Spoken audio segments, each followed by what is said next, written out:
welcome you all again in Scholar Academy's online classes. Today's our subject is science, and in science we are again seeing part first, and in part first we are again dealing through chapter 1. In the chapter 1, in the last video, we have seen Earth's gravitational force, some solved problems, some points related to that problems, etc. And I have given homework also. You have done your homework very well, very good, and keep it up. But in today's lecture, we are going to deal with the next point, that is Earth's gravitational acceleration or acceleration due to gravity. Okay, so let's get started with our point. Earth's gravitational acceleration. Earth's gravitational acceleration, we have seen the last point that Earth's gravity या फिर force of gravity. Earth is our planet. We are very well known about its qualities. We know that Earth exerts force on every object near it, and that force is called as gravity. That gravity force or any kind of force in the object, it results in its acceleration. That is Newton's second law of motion. Both the points are written on the blackboard. Earth exerts force on nearly objects, which means every object near it is exerted by a force of the earth, that is gravity, and any kind of force that results in acceleration. This is Newton's second law. Now combining both the statement, when acceleration is created on any object because of the Earth's gravitational force, that acceleration is called as Earth's gravitational acceleration. Repeating it again, when acceleration is created on the body with the help of gravitational force, that acceleration is called as Earth's gravitational acceleration, or Earth's gravity or gravitational force, when it results in acceleration, that is called as Earth's gravitational acceleration. Now Earth's gravitational acceleration, dear students, it is denoted by small g, English alphabet letter small g. It's noted Earth's acceleration due to gravity's notation is small g. It is a vector quantity. Along with that, we are also known with the direction of the gravitational acceleration. As we all know that gravity or force of gravity is directed towards the center of the earth. Similarly, gravitational acceleration is also directed towards the center of the earth, that is vertically downward. Now, we can also know the value of the small g. For that, we must remind the formula of Newton's universal law of gravitation. That was this, the equation was F is equal to capital G, capital M, small m divided by r square, where F is the force, G is the gravitational constant, M is the mass of the earth, small m is the mass of the object to which it is get attracted to the earth, and r is the radius of the earth. We are also known that F is also equal to mg. Combining both the equation, mg equals capital G m divided by r square. Both of them get cancelled. Small g equals capital G, capital M divided by r square. Now from this equation I can say that gravitational acceleration is dependent on mass of the earth, also dependent on the radius of the earth. Now mass of the earth is calculated, radius of the earth is also calculated. The values are given in your textbook. I am directly going towards the value of the g. It is 9.77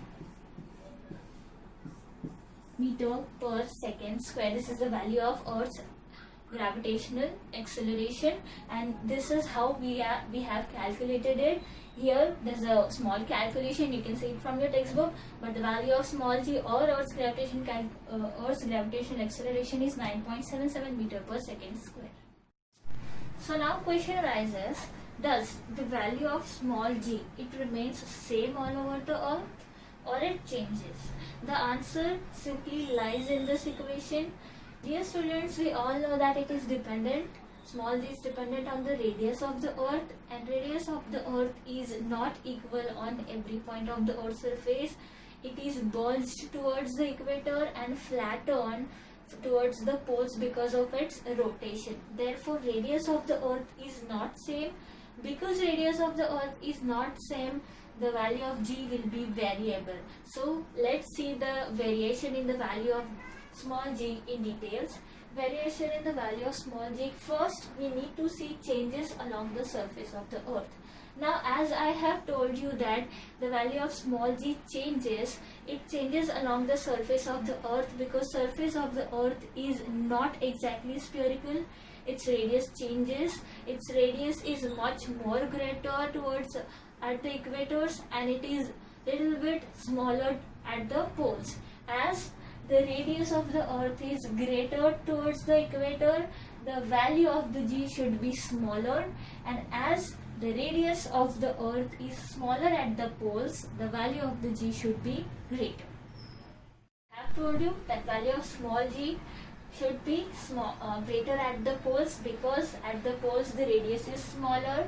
Therefore, because of inverse proportion, as the radius is smaller, the small g will be greater, and because of that, at the poles the value of the small g or gravitational acceleration is 9.32 meter per second, which is highest. And for the equators, as at the equator's radius is greater, because of inverse proportion g will be smaller. Because of that, at equator the value of the small g is 9.78 meter per second square. That is the lowest value. This was about changes along the surface of the earth in the value of g. Now let's see the variation in the value of g with the height. Now changes with the height. What happens when height changes? Simple answer: when height changes, radius changes. When radius changes, small g also changes. But the change in the height should be considerable with the radius of the earth. When it is non-considerable, then the changes are negligible, which means the changes should be greater, which should be considerable with the radius of the earth. If in comparison of the radius of the earth, the changes in the height are smaller, then the changes are in the value of g are negligible. If suppose, for example, an aeroplane is flying, that changes when it compares to the radius of the earth are very small. Therefore, changes in the value of small g are negligible. But when we consider a satellite, those changes in the height are considerable with the radius of the earth.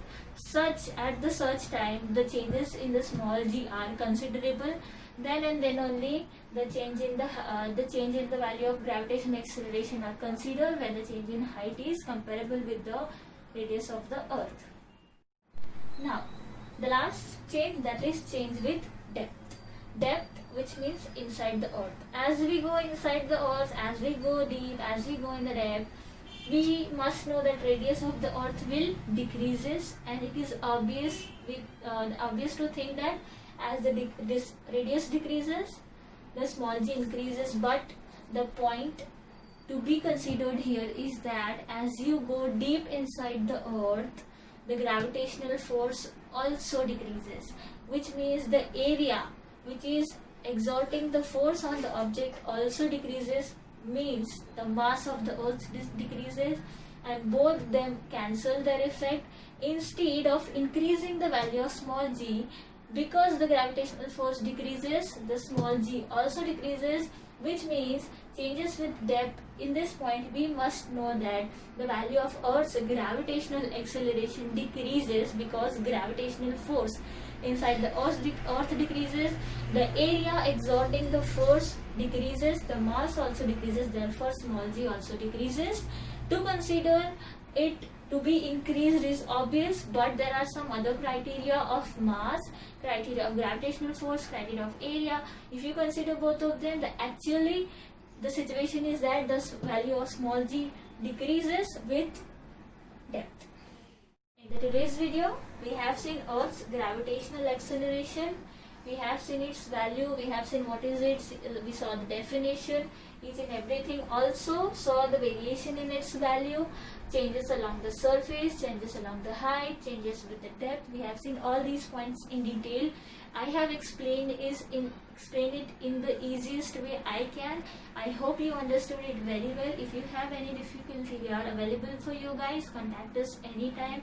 It will be our pleasure to help you. And that's all for today. Thank you for watching.